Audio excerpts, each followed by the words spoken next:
name's Sensei Nick Flores. We're gonna talk about the eku. It's just a boat paddle to row a boat. See, if right here it's got like slanted, and the reason it got a ridge here is for strength. That's for strength.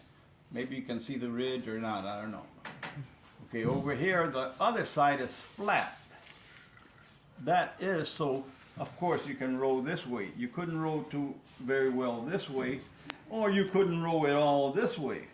So with a flat part, stick it in the water and you row. That's what it's for. And the rest is just a handle. It's just a boat paddle. Little history behind this. It was this young man named Yara, Chatan Yara. He was from Okinawa, you know, and he was a real good kid. He was real strong, real good at just very athletic. So the whole village got, in Chatan, they got all the money and sent him to, with his uncle, to live in China, you know, in some monastery or something, whatever. They sent him up there, but you had to be rich to go to those places, and which he was. He got all the money and went with his uncle.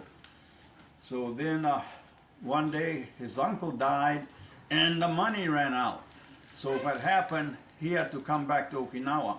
And over there they were used to fighting with weapons and all kinds of kung fu stuff like that. So he came back to Okinawa and he was walking along the beach, got off the boat, he walking along the beach, and there was this samurai. He was trying to take advantage of this young girl, you know, violate her. Anyway, so he went up to the samurai. That's what the Satsuma was then. They were pretty mean. Anyway, so he told the samurai, you know, a samurai does not supposed to behave like that. And then he said, "Who are you to tell me what to do?" So he pulled out his sword and it sliced him. He jumped back, you know, he kept stabbing him. He'd keep jumping out of the water, you know, in the water, jump this way, that way, and everything. And then Yara was thinking, what am I going to do over there in China? Just a game we were playing, but here is this real, you know? So I don't know what to do, you know. So then there was like a little boat on the beach, and there was the girl was hiding behind the boat, and there was a boat paddle there. So she threw it at him, and he caught it, right?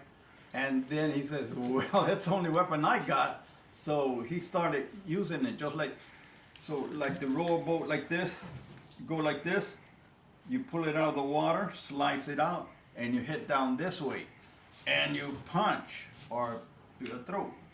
Okay, or you can throw dirt and sand in the water, pow, on his face, and you can have strikes like this, like that, punch to the throat, up, see, and you can hit this way, and you can block, step, hit, and block. And the reason we step like this, is because you throw dirt or something, water. And then we have like a Joe Danuke, and hit them in the neck, different things like this, hit them below the belt, collarbone, stab them like that. And like I was saying, with this flat part, you stick it in the sand, and you throw dirt back, get back, snap, you hit them, and this is just to kick in the knees. This way, kick, hit. Anyway, so that's the main thing about the eku. And this is called chicken akachono ekuri. Chicken akachono. Aka means red. Okay. They said that guy that did this kata had red hair. And Itoman. Okay, and that's the story about the eku.